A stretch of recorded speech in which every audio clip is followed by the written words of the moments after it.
everybody. Welcome to a brand new episode of Part of the Problem. I am Dave Smith. He is Robbie the Fire Bernstein. We are back from our adventures in Oklahoma.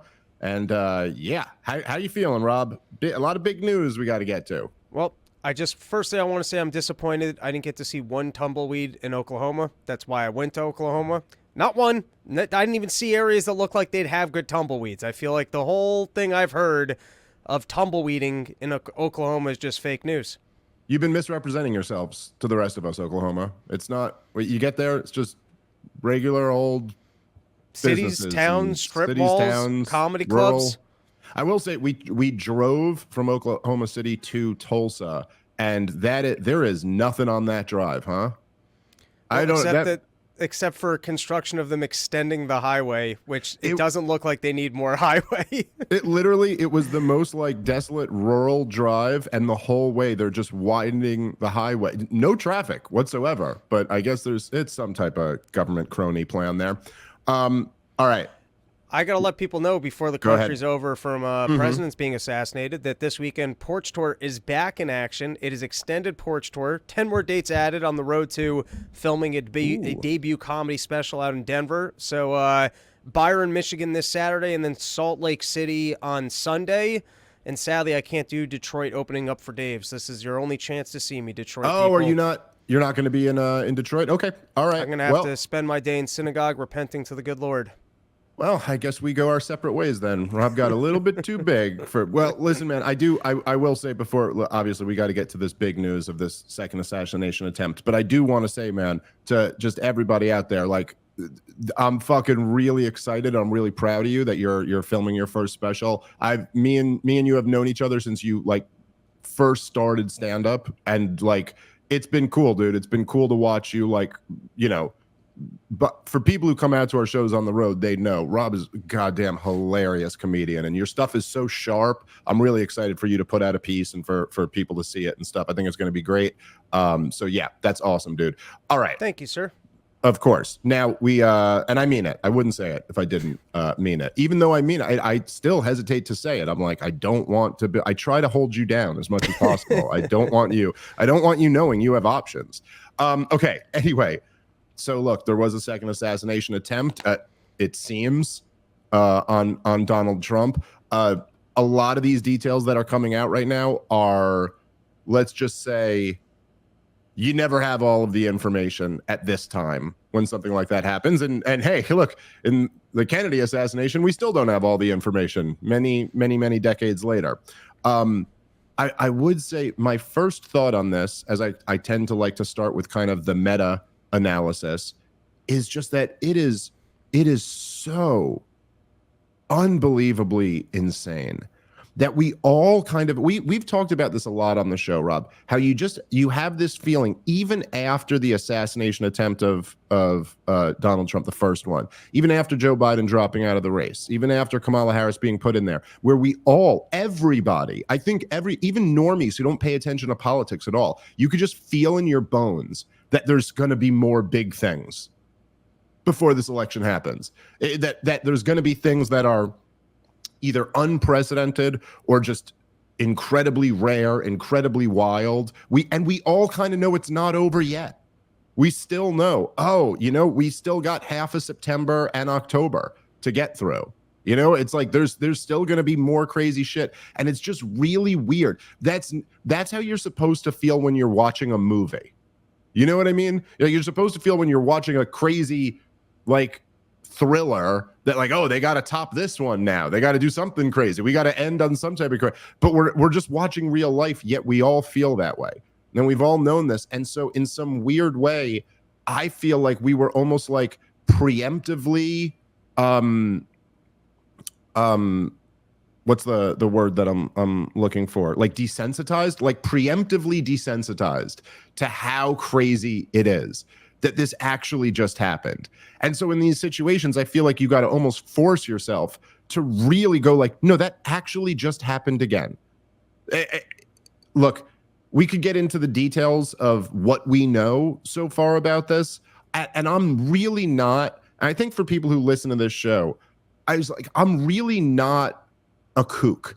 And I think I go out of my way to try not to be. I don't like when people get like too kooky and too out there. Obviously, there are conspiracies that are real, but there are a whole lot of theories that aren't. And there's a lot, you see that all the time on the internet. It's crazy how there's a conspiracy about everything. A lot of them are nonsense. But if you just simply start with the fact that the goddamn Secret Service allowed this to happen again is just insane. And, you know, I'll tell you, sometimes when you talk about these things, you don't even need to jump to a wider conspiracy, because what's right in front of you is already so bad. And, you know, in the same sense that, you know, like I got very little kids. If I just stop feeding them and they die, then what did I do? I killed my children. You know what I mean? Like it's no different than if I were to actually kill somebody. It's the same thing. There is a level of neglect and incompetence that is indistinguishable from an act of aggression. It's the exact same thing. And after Donald Trump after this assassination attempt just a couple of months ago, for the fact that they're putting this guy in a situation where somebody, evidently with a rifle and a scope, can be within a few hundred yards of him. I mean, I suppose you could say they improved. That he was like 300 yards away this time, and he didn't hit him in the ear. So, okay, a little bit better. But it is just like, it's unfathomable that they would be this bad at their job. And when the job is, and look, it's just impossible not to, in a situation like this, to not see the pattern. When the job is protecting the guy who has had the entire, you know, again, however you feel about him. I think one of the reasons why our voices on this issue are a little bit more powerful is because we're not Trump supporters. We're not the guys who just are like, hey, you got to vote MAGA. We're not the guys who make excuses for all of his failures. We call him out constantly. But look, however you feel about Donald Trump, the guy has had the entire apparatus weaponized against him for 8 years. For 8 years now. They framed him for being a Russian traitor. They impeached him twice on bullshit. They've made all types of accusations of him attempting to overthrow democracy, inciting an insurrection. They've weaponized the justice system against him to go after him for every little petty crime that would never even be brought to trial against anyone else. They had an assassination attempt 2 months ago where the Secret Service allowed a guy to get within 150 yards of him with a rifle, where the guy is walking around for over an hour. We have on videotape walking around for over an hour, checking out the area. People are yelling. There's a guy with a gun up there. He's still able to get all of these shots up. Donald Trump only survives because he turns his head at the instant split second. And then after all of that, this is allowed to happen again. You don't have to be a kook. You don't even have to jump to a wider conspiracy. That's enough. That right there, that's enough. And then on top of that, who this guy is raises some alarm bells. But I don't know, Rob, what are your thoughts on any of this stuff? I mean, I just can't believe that they failed this mission twice. I thought that after the first attempt, they would make sure to get it right, or they wouldn't have other failed attempts.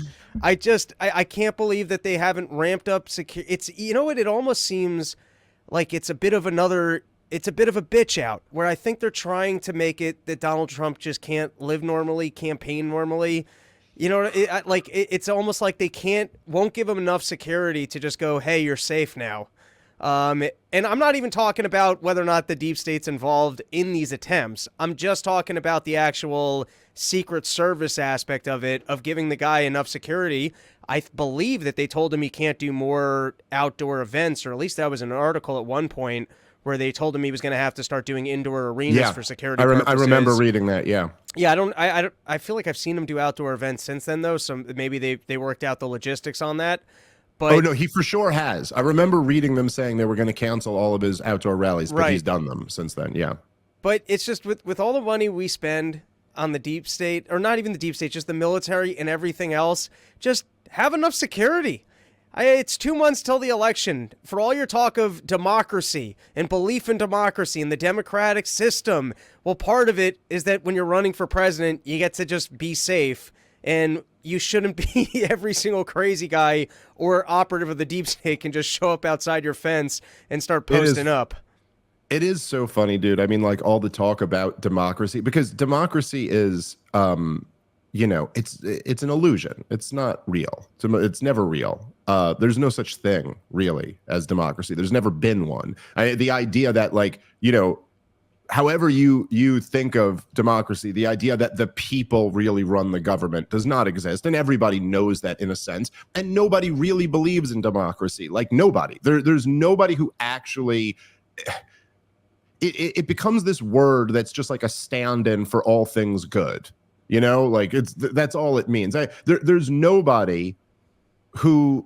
You know, like take like say like the people who talk about democracy the most, which I guess would be like, you know, liberals and leftists. You know, take any of them and be like, oh, let's say 60%. I got a new opinion poll that says 60% of Americans oppose gay marriage. Let's just say hypothetically. You know, opinion turns around on that. And now say it's not that crazy that this once was the case. In my lifetime, that was the case, you know? So maybe attitudes revert. And now 60% of the people oppose gay marriage. Do you think we should ban gay marriage? Does any liberal actually believe that? No, of course not. And like, I'm not saying they should. Like, you're against the policy.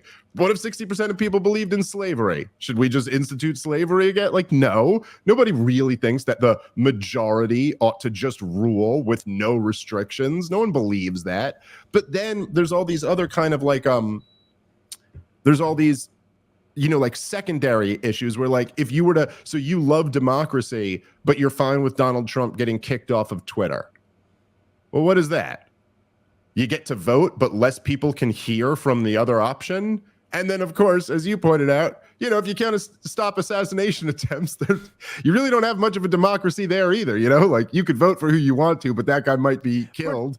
That doesn't do much. But even if you do stop them, but they're kind of constant and close, then you disrupt a person's ability to live a normal lifestyle or even campaign normally or just go to sleep at night normally.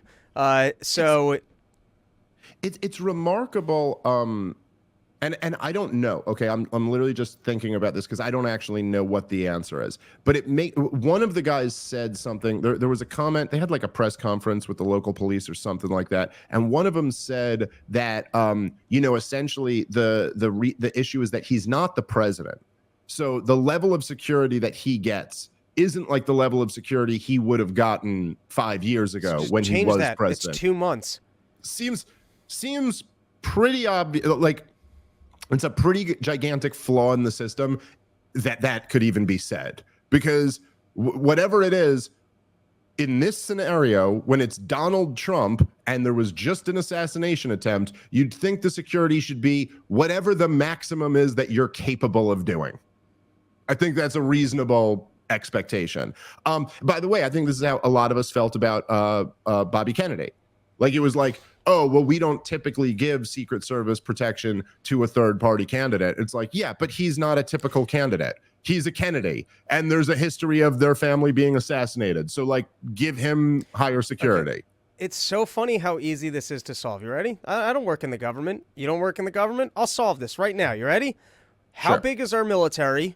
And take 2 of your Marine groups that shouldn't be doing anything right now. We're not in any wars. They should just be sitting around. Kamala Harris bragged, there's no combat anywhere. They should just be sitting on a base doing training exercises. So why not make their training exercise for the next 2 months? Hey, assist the Secret Service on protecting the guy who's running for president. Problem solved.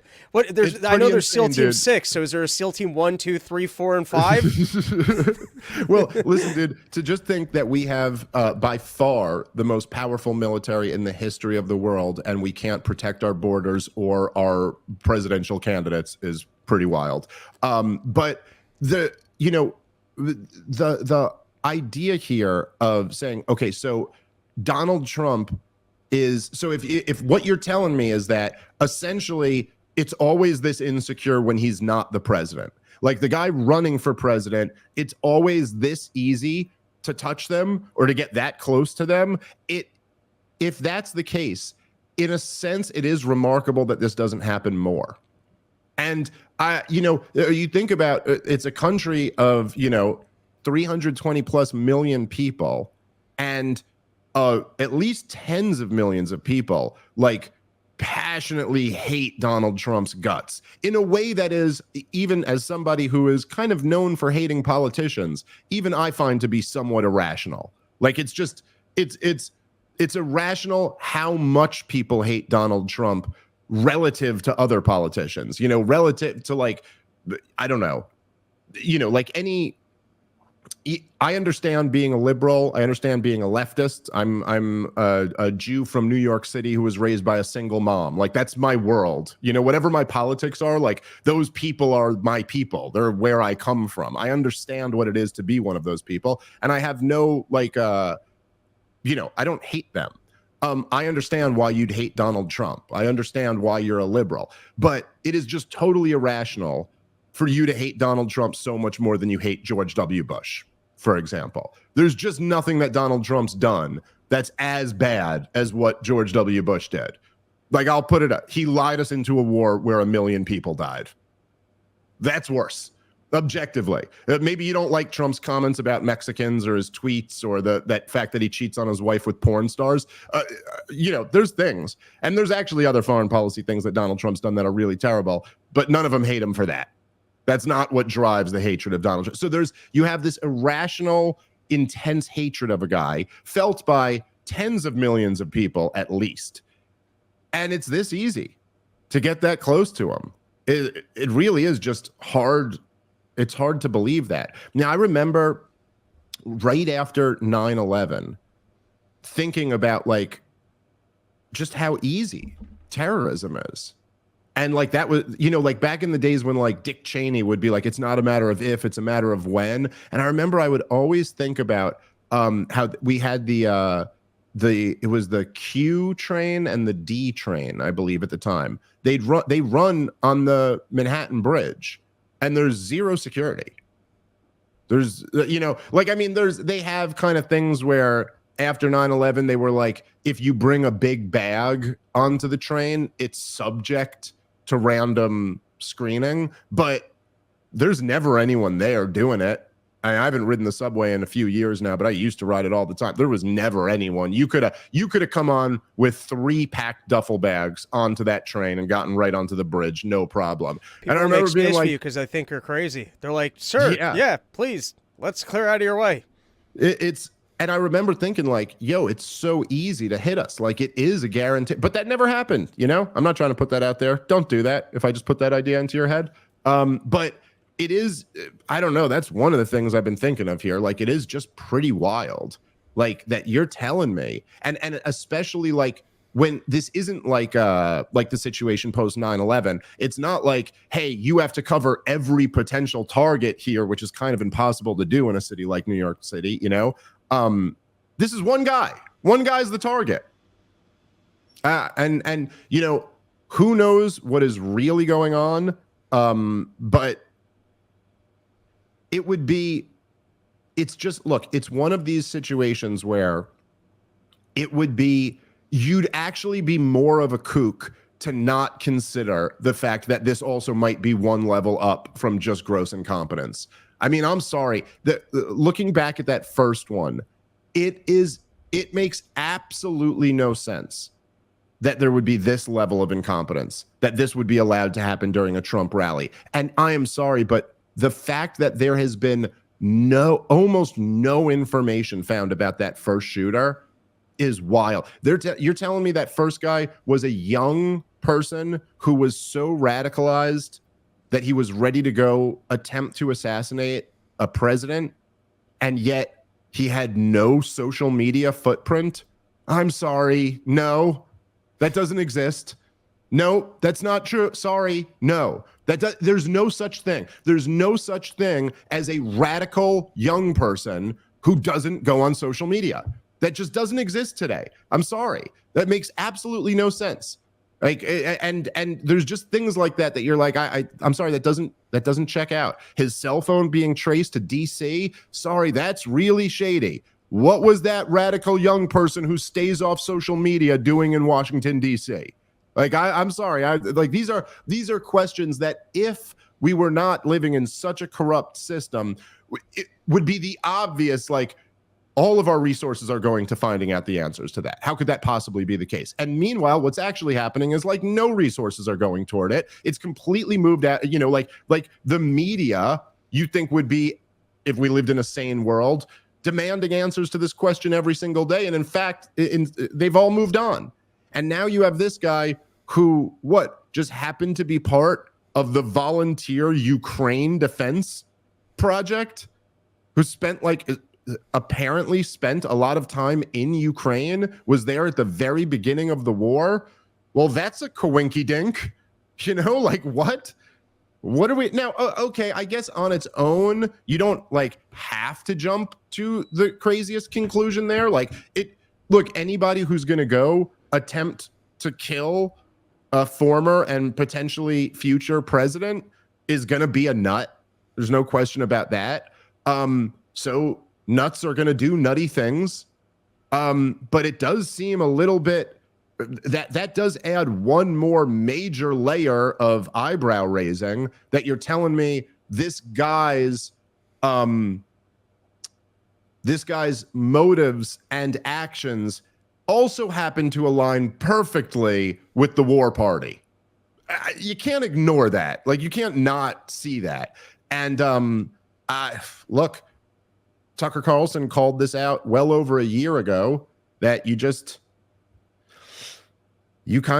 game this thing out, right? We've all known this. Look, I think everybody who pays attention or has any level of knowledge about how the mechanics of our system actually work was always thinking. I was thinking this back in 2016. I had a joke on this on my first comedy special on Libertas, where I was always like, oh, we're all just kind of waiting for them to assassinate this guy, right? Everyone's just kind of like, I don't know, the CIA really doesn't like Donald Trump. Well, what does the CIA do about that? We all just kind of assume we know. But if you game the thing out where it's like, okay, they tried to frame him for treason, that didn't work. They tried to impeach him, that didn't work. They tried to invoke the 25th Amendment, that didn't work. They tried to, lock him up, that didn't work. What's next? How many more steps do we get until the final one? And keeping all of that in mind, and then seeing that there have been 2 attempts at that, is, makes you wonder. I'm not saying that's enough to get a conviction in a court of law, but in the court of public opinion, there's a lower standard than that. And I don't know. My eyebrows are certainly raised. All right, guys, let's take a moment and thank our sponsor for today's show, which is Proton VPN. Proton created Proton VPN to further protect the journalists, activists, and everyday citizens who use Proton Mail. Proton VPN breaks down the barriers of internet censorship, allowing you to access restricted online content. Proton's secure VPN sends your internet traffic through an encrypted VPN tunnel to keep your browsing data safe, even over public or untrusted internet connections. As a Swiss VPN provider, Proton does not log user activity or share data with third parties. Their anonymous VPN service keeps your browsing history private and enables an internet without surveillance. Proton's VPN is available on all of your devices, including PCs, Macs, smartphones, even routers. A secure internet connection you can trust is essential to maintaining your privacy on your laptop at home, your mobile device on the road, or your workstation at the office. And to check out an exclusive and limited time offer, go to protonvpn.com/Dave Smith. Once again, this is a limited time offer, so go check it out today. protonvpn.com/Dave Smith. All right, let's get back into the show. I'll tell you my takeaway is that the left has lost their right to tell me about how words lead to violence. And aren't you concerned that and I'm sure we'll hear more of it, They love it. They even said that our jokes lead to violence, or, trans suicide because you're talking that they can't change. There's nothing they love more than talking about how your words that are inspiring other people to take violence. And in this case, there's an actual video of the guy going, well, there's never been an issue that's more black and white. This is good versus evil. Ukraine, we as good people need to stand for Ukraine. And now, listen, I think, if anything, the deep state's good about washing their hands clean by finding lone crazy people. So as to whether or not this was a lone crazy person or someone that they recruited, it's always right. You'll never know. It's always a crazy person. Whether right, exactly. Although I think they like second shooters. I think they like pawn pieces of a crazy person and then a second shooter. That would be that's the way I assume they operate, but who knows? I will tell you this, as fun as it is to flirt with these conspiracies, the guy is alive and in custody, and that doesn't line up with how they would typically do things. So, if this guy, has an untimely death in the next couple days, that would point more toward their typical, the way it usually goes. Usually their fall guy's supposed to be like moderately incompetent. Maybe they went fully incompetent. So, yeah, never go full retard. Yeah, there you go. Well, to your point, which is a very good one. It is pretty crazy the way that the kind of the establishment, the media and the political class have pretty in unison been talking about how dangerous Donald Trump's rhetoric is for 8 years. And this it's a tactic that gets used. I mean, this gets used on me all the time. I can't tell you how much over the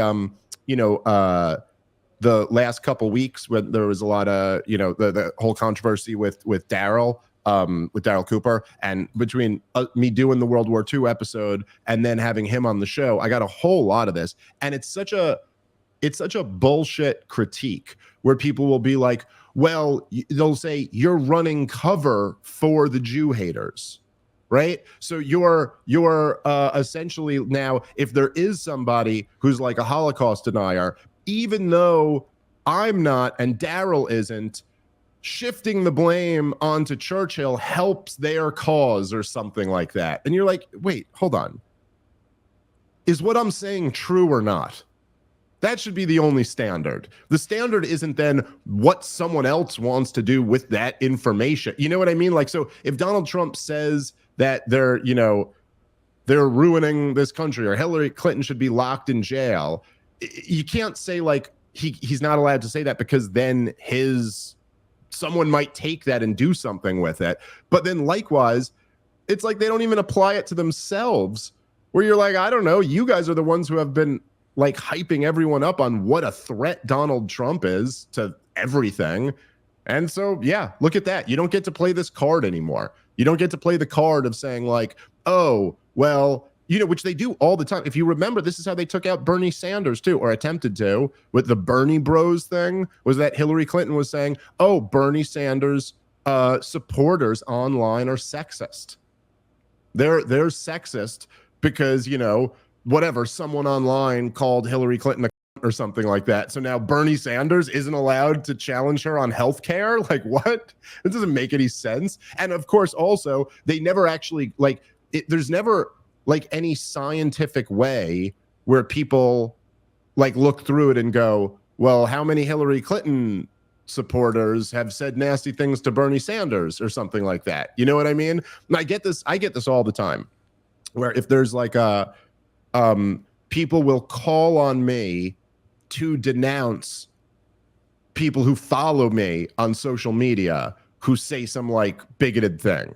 So there'll be a thread. I'll be arguing with someone about whatever, and then someone in the replies will say something like they hate Jews or something like that. And then they'll be like, hey, Dave, will you denounce this guy? And I'm like, hey, a bunch of people who follow you are calling me a Nazi in this same thread. Are you going to denounce all of that? Are we going to go through this and denounce everybody else? Or how about that? Here's a radical idea. I'll defend what I'm saying, and you can defend what you're saying, and then we'll accept that we can't control what everybody else on Twitter says, But anyway, to that point, there is something where if you're going to blame anyone for their rhetoric, I mean, look, it's not that never makes sense. Like, look, I was the first to say, I do think that, like, while I think January 6th has been greatly mischaracterized, and I don't think it's fair to call it like an insurrection. I think that's kind of ridiculous. It's not as if a group of armed people, like, you know what I mean, went there to overthrow a government or something like that. They went, oh, look, a door's open. Yeah, well, look, I mean, it was a mix of kind of like a riot that got a little out of control, and then I think probably 80 to 90% of it was just what you were saying. So it's like there was like this small group of people who like smashed some windows and had some shoving matches with cops, and then there were a bunch more people who were just like, oh, they're opening the gates, we're gonna walk through. If you watch the videotape of January 6th, it's a whole lot of just like tourism, essentially, like just your Fox News watching grandpa walking around like, oh, look at that, that's where they, and then there's some mischief going on. There's some younger people who are like taking, you know, farting on Nancy Pelosi's desk and stuff. So whatever, I wouldn't call it an insurrection, but I would totally say that Donald Trump was absolutely reckless in his rhetoric and kind of like led his people to do something where they were going to get in a lot of trouble potentially for doing it. Like if you're sitting there and saying they stole this election from me, that's a, you know, okay, you're like if you're a leader, you got to be prepared to like, okay, well, what's the plan of action here? You know what I mean? You're the guy who's supposed to lead a plan of action. You can't just bitch and moan about it and then tell people to protest. Like, I do think that's irresponsible. And in the same sense, there is something to like, yeah, guys, you can't just tell everybody that this guy is Adolf Hitler and it's the end of democracy if he wins. And by the way, right now, it's a coin flip of an election. You know what I mean? So like you leave people in this, and the thing that's different with the Donald Trump thing is that they do make it uniquely about him. Like there's almost like a wink and a nod, like, you know, democracy is over. Hey guys, it's a coin flip. The United States of America might be over in the next month and a half. And by the way, this one guy is responsible for it. If it just wasn't him, we would have America. I will say, no one's responsible except the people involved. But you could say it is wildly irresponsible rhetoric. So yes, that's a long way of saying I agree with you. Anybody who's on that side, like, spare me with your rhetoric is dangerous nonsense forever. All right, guys, let's take a moment and thank our sponsor for today's show, which is My Patriot Supply. Look, let's just be honest. The last few years have been a bit wild, and things have been particularly wild just this week. And if you're anything like me, instability can be a little bit concerning, but I feel a lot better knowing I have 4-week emergency food kits from My Patriot Supply in my home. It's got everything your family could need during a crisis. With over 2,000 calories per day, there's enough to go around during times of social unrest, government crackdowns, or God forbid, some type of attack. The food lasts up to 25 years, and it's ready whenever disaster strikes. Right now, you can get $50 off the same 4-week emergency food kits that I keep at home by going to my site, preparewithsmith.com. You go there, you save $50 on your 4-week emergency food kits from My Patriot Supply, and they'll send it over as fast as humanly possible. Their orders typically get there within a day or so, and it's shipped for free. Get your 4-week emergency food kit now at preparewithsmith.com. That's preparewithsmith.com. All right, let's get back into the show. I think that's a reasonable take. I guess, you know, I don't know. I guess the other question here is the political one, which is separate from the question of what actually happened here. But the political question, I guess, is, hey, we do have a presidential election coming up in a few weeks, and what impact do you think this is going to have? I would say, you know, interestingly enough, I think the biggest impact of this is that it reminds everyone of the first one, and it brings that back into the news cycle. For whatever, I've been talking about this for weeks, for whatever reason, Donald Trump does not want to force that issue. He did bring it up in the debate, but very, very briefly. And just to go like kind of basically make that rhetoric point that we were just making, you know, I took a bullet because of the things you say or whatever, but he doesn't really want to make that like a central issue of the campaign. This is fairly shocking to me because I think pretty universally on the left, on the right, no matter where you are, pretty universally, the thought that people had in their mind, if you can zoom back to 7 weeks ago or whatever it was, when Donald Trump was throwing up the black power fist and screaming, fight, fight, fight, pretty much all of us went, Donald Trump just won the presidency. That was almost. Now you have to remember this is a time when it was against Joe Biden, and so things have drastically changed. But it was amazing that, like, you know, when the whole thing about the election was, it looks like Joe Biden is too weak and senile to be president, and then Donald Trump survives an assassination attempt, and he just looked strong. On all of our monkey brains were like, this guy just became the head alpha. Like, there's just no fighting that anymore. And you would think that Donald Trump would want to keep that moment alive, like the moment when we all felt like you just won the election. He has not been working to keep that alive.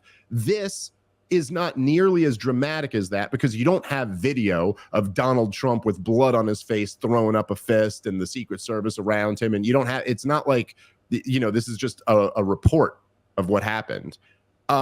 But what it does is it brings that first one back in because it's impossible to not see these, you know, in connection. And so that I think might have an impact on the race. This story alone, it's almost not sexy enough because there's not like video of it. You know what I mean? But I do think it makes you think about the first one, and it does. It makes it impossible for people to not entertain conspiracies in their mind. You know, like, you know, even the people who say are like, you know, like the pundits or whatever, or the internet commentators who would be saying there's no conspiracy here at all. Even in their mind, they're like, maybe. Who knows? Who knows how far deep this actually goes? And so that I think that really helps Donald Trump. I think it helps him when he's viewed as the guy who is the target of a larger conspiracy. I think that's always been his strongest appeal, is that, you know, like if you could run a counterfactual, and I don't know this for sure, but imagine when Donald Trump walked down the escalators and announced he was running for president, and gave the whole thing about how Mexicans aren't sending their best, they're rapists and they're killers, and some, I'm sure, are good people. Imagine the media reaction, and the reaction of the political class to that had just been like, oh, okay, cool. Trump threw his hat in the ring. He's running for president. That's cool. We're not going to obsess over him. We're not going to cover every one of his rallies. We're not going to be appalled by every single thing he said. Like, if they were just totally, I don't think Donald Trump ever becomes president. Like, I just don't. I think that his biggest strength was always that he just pissed everyone off so much. And then all of his people were like, he sure does piss off the people we hate the most. And this so anyway, my point essentially is that I think this type of thing is what helps Donald Trump the most. And this brings that story back. I think now it's kind of, you know, it even to me, and I complain often about like the short attention span of the general American public and the craziness of the 24-hour news cycle and stuff like that.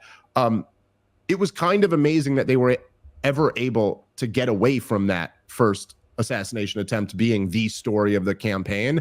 But subbing out a presidential candidate and subbing in a new candidate is pretty big news a few weeks before the election. So that did take a lot of the oxygen out of the room.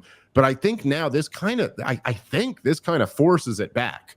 Like, I don't see how you can not, I don't know. Maybe I'm wrong. Maybe in a week I'll be like, no one's talking about this anymore. But I kind of don't imagine that's going to be the case. I don't know. What do you think, Rob? I think at least for this week, it's going to have to be in the news. And I think people are going to have to contend with the fact of, are people not playing fair that they're taking out Donald Trump? So my guess is this at least gives him underdog, hey, they're trying to kill me status.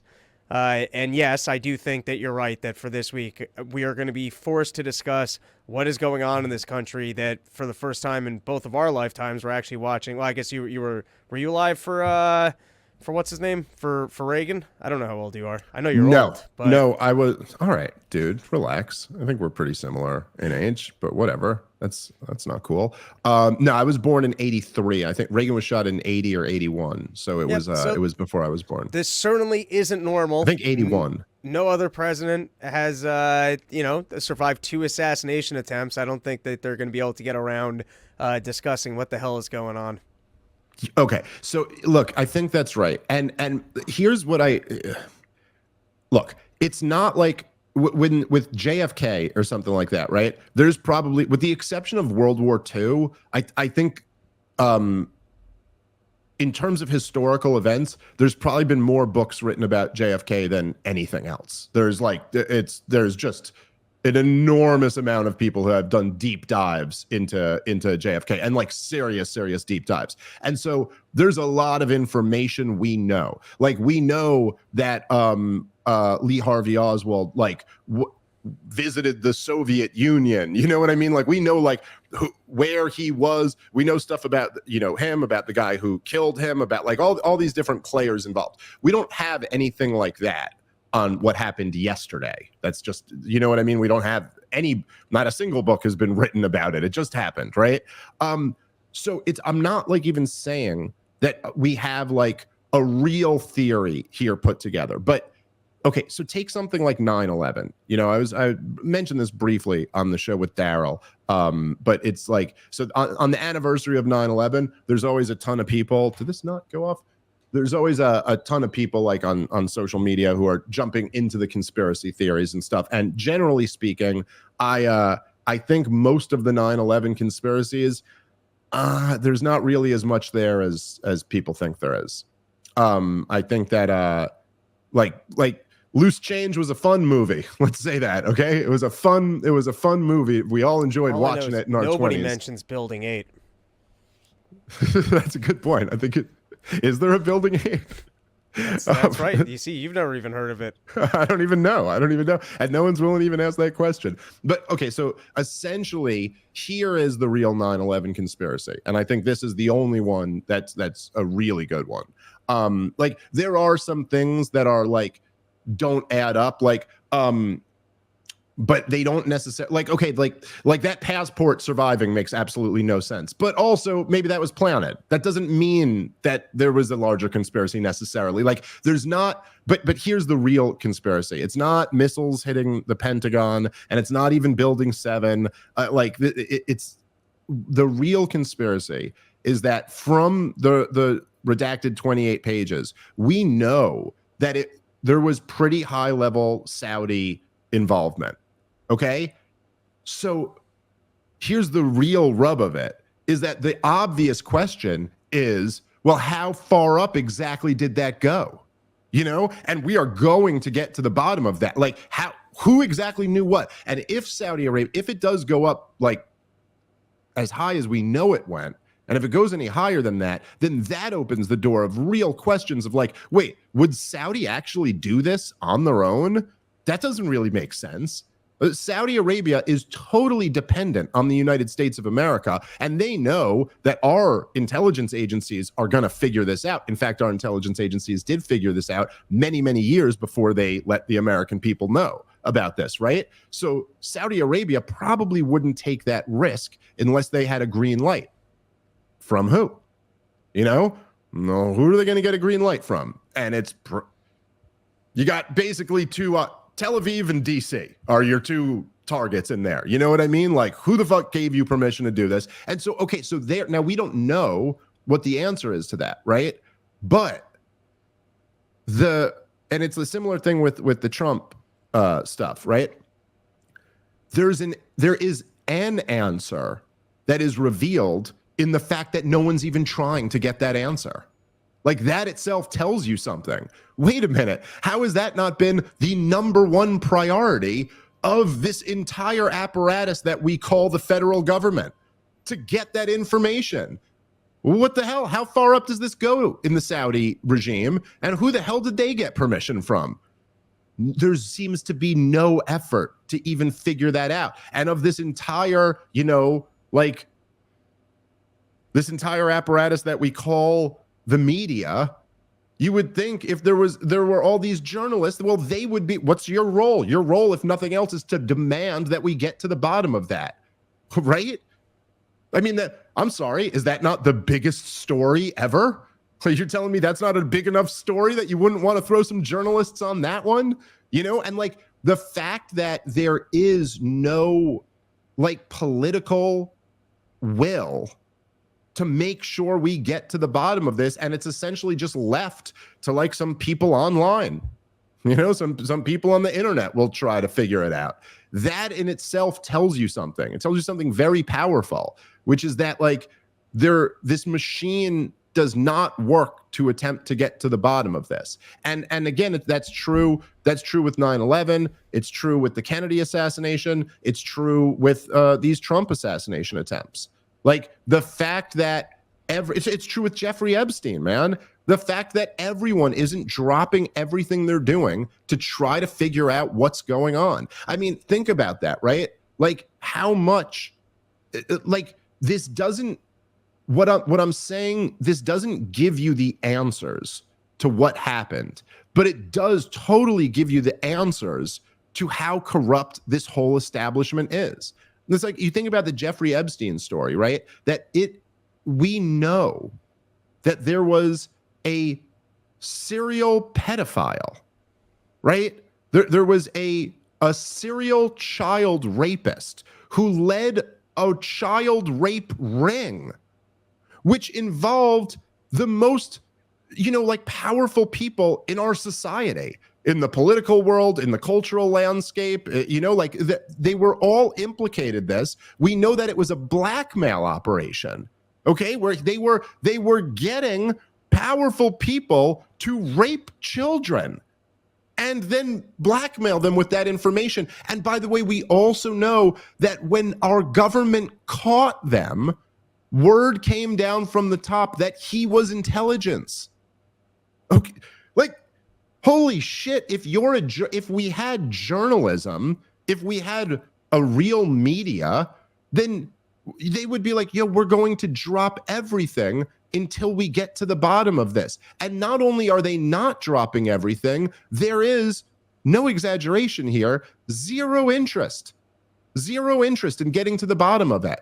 And so, when people, like when the Brian Stelters of the world, and when people in the corporate media, they get on TV or they write, their articles in newspapers talking about kind of like the dangers of misinformation and the dangers of wild conspiracy theorists, right? Like you think about the amount of fury that someone like Candace Owens generates against herself because she's going down these rabbit holes, and you're not allowed to do that, It's like, well, look, if you want to know why there's such fertile ground for conspiracies, I mean, look no further than that.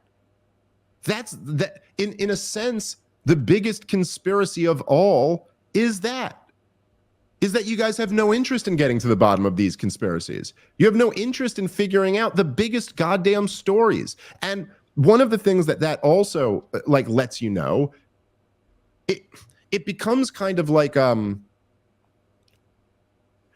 I was saying before. It doesn't give you the answers to the actual conspiracy. It doesn't tell you, was that guy, the first guy who shot Donald Trump, or the guy who shot Donald Trump, that guy, it doesn't tell you like who was he meeting with in DC.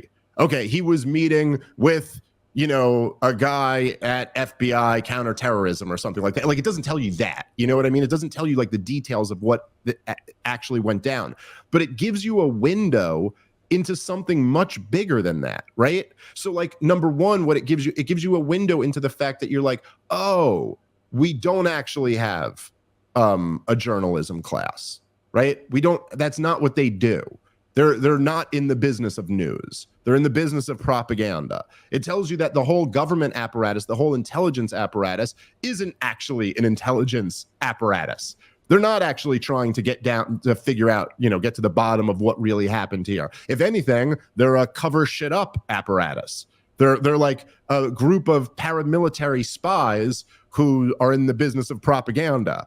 It's like, and in a sense, one of the things that it really opens you up to understanding, because this is something I think also that people get wrong sometimes, is that they go, this is a very standard left-wing critique of the mainstream media, is the problem is that they're profit-seeking. The problem here, and it's not that there's not a kernel of truth to that, right? Like, it is true that, like, there's a reason why all the commercials on CNN and MSNBC are like, pharmaceutical companies and weapons companies. I always thought it was so funny that Meet the Press was sponsored by Boeing. Like, what? Like, is anyone, as if like someone watching Meet the Press is just in the market for a fighter jet? Like, why the hell would you want to advertise on Meet the Press? That makes no sense. It's obviously just so you can cut a check to Meet the Press and just be like, hey, hey, here's several $1 million. Maybe big weapons companies never come up in any of your news coverage. But the point I'm making is that we'd actually live in a much better world if it was just the profit motive. Because there are these stories that you cannot tell me would not generate enormous interest. Like, if the New York Times or CNN actually said, okay, we've got this machine here. This machine has, I don't know exactly what the budget of the New York Times or CNN is, but in the billions, right? Like, they've got a lot of money, these companies. These are not mom and pop shops. And they said, hey, we're going to take, whatever, Turner, I think, owns CNN, or at least they used to. But so let's say Turner, this gigantic, multi-billion-dollar machine, was like, we are going to focus like a huge percentage of our resources toward getting to the bottom of 9/11, getting to the bottom of the Epstein story, something like this. You cannot tell me that wouldn't generate enormous interest. Like, they would break all types of ratings numbers. If there was one cable news show today that was just dedicated to that, it would be the #1 show in cable news. No question about it. And so what that tells you then is that you're like, oh, you guys aren't even in the business of making money. You guys aren't even in the business of ratings. It's not about that. It's that, like, you're actually in the business of protecting the powerful. Like, you're there to basically run cover for these powerful people. And that's essentially the only answer. It's the only answer you're left with. Once you realize that they don't actually want to get to the bottom of big stories, they don't actually want to advocate for the people, they don't want to hold the powerful accountable, they have zero interest in it. All right, guys, let's take a quick moment and thank our sponsor for today's show, our wonderful longtime sponsor, which of course is Sheath Underwear. And it is now the Sheath 10-year anniversary sale. For 10 years, Sheath has been on the cutting edge of men's underwear technology, working tirelessly to give you the best pair of boxer briefs you will ever own. And after 10 years of experimenting with various materials and pouches, I can tell you this is the best. I love Sheath Underwear. I've been saying this for years. It's not just something I say because there's a sponsor on the show. I'm wearing Sheath Underwear right now. It's the only underwear I ever wear. Go check it out and you will feel the same way. And because it's the 10-year anniversary, you're going to get a better deal than we've ever offered before. Right now, if you go to sheath.com and you use the promo code DECADE, you will get 30% off the best pair of boxer briefs you will ever own. Plus, they're a longtime sponsor of this show, so go support them for supporting us and get yourself a quality product, the best pair of boxer briefs out there. Sheath.com, promo code DECADE for 30% off. All right, let's get back into the show. Look, man, if you know what the corporate media loves more than anything else, and you can watch this. Once you see this, you can never unsee it. But what they love more than anything else is a story that will get clicks that doesn't threaten powerful people. Any story that could get ratings but doesn't threaten power, they're all over it. And so that's why they love a hurricane. They love a plane crashing. They love something where there's like, oh, there's a little bit of disaster porn here, but no one at a high level really cares, right? That they love fights about abortion or transgenders or whatever. You know what I mean? Like fights like that, they love. Oh my God, is there a new transgender bathroom bill?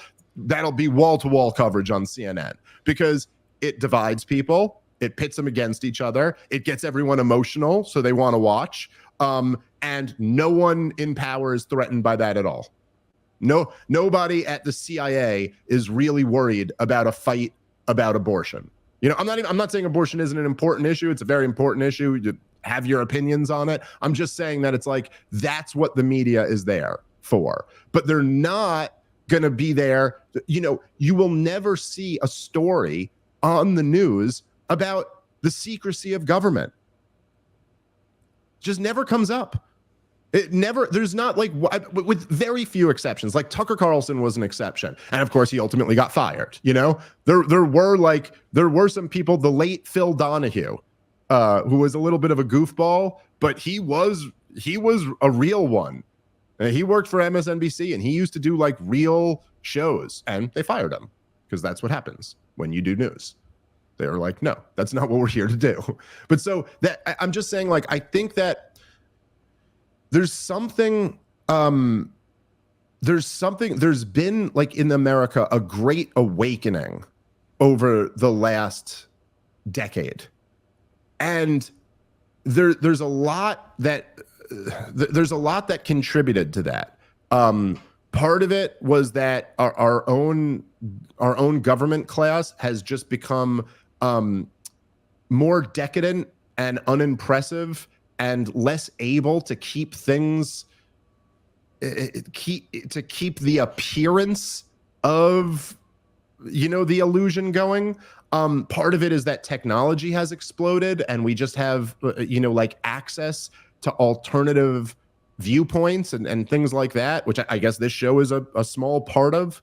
And part of it's, you know, just because we're in a state of slow collapse in our country. We're in the crumbling empire cycle of things here. But it's not all good.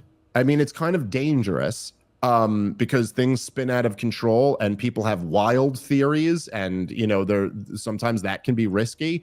But I think that when things like this happen, it's like people on some gut level know all of the stuff that we've been saying on this podcast. I think almost everyone knows this on some level, whether they've like really thought about it or not, that you just go like, something about this whole goddamn system is bullshit.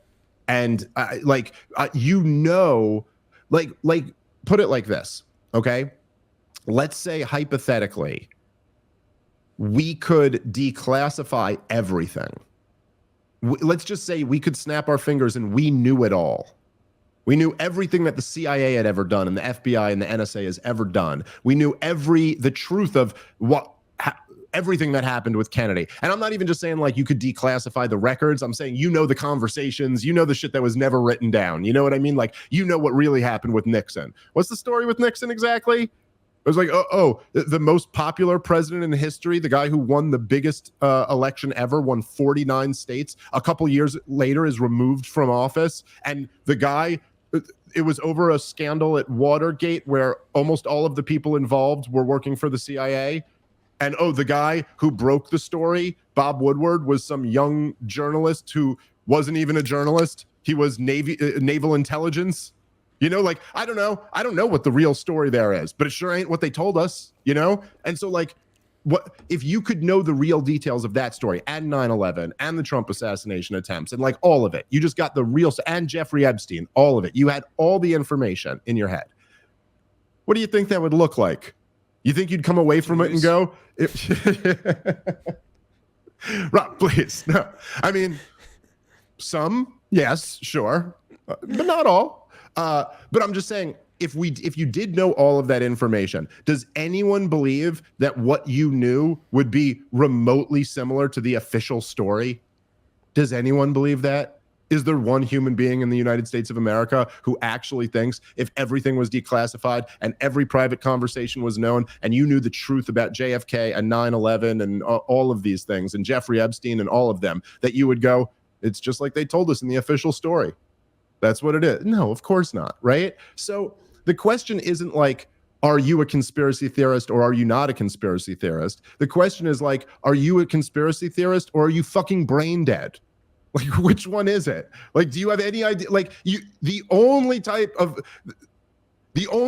good thinker is a conspiracy theorist. Then maybe the question would be like, are you a good one or a bad one? You know, because like, obviously I'm not saying every conspiracy is true. And I know there are some of those QAnon people who are still hanging on to like, you know, Donald Trump is really still the president or something. Like, there's wild ones.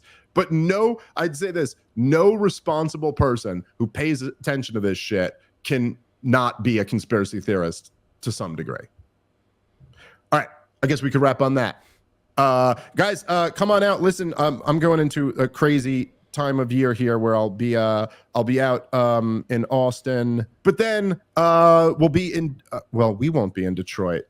Aw, I'll be alone and sad in Detroit. So come out and spend some time with me. Detroit and then Kansas City. Rob will be there with me for that one. Poughkeepsie, Philadelphia, Bozeman, Montana. We got a lot of fun stuff coming up in the rest of the year. ComicDaveSmith.com. Of course, guys, go if you haven't already. If you love the show and you want to support it, go to partoftheproblem.com. Starting this week, all episodes are airing live, uncensored, ad-free, only at partoftheproblem.com. So thank you to everyone who's already signed up to support, and please consider doing so if you haven't already. All right. And of course, porchtour.com for all of Rob's dates. Go come out and see Rob on his way to filming his first comedy special. We're all very excited for that. All right. Catch you guys next time. Peace.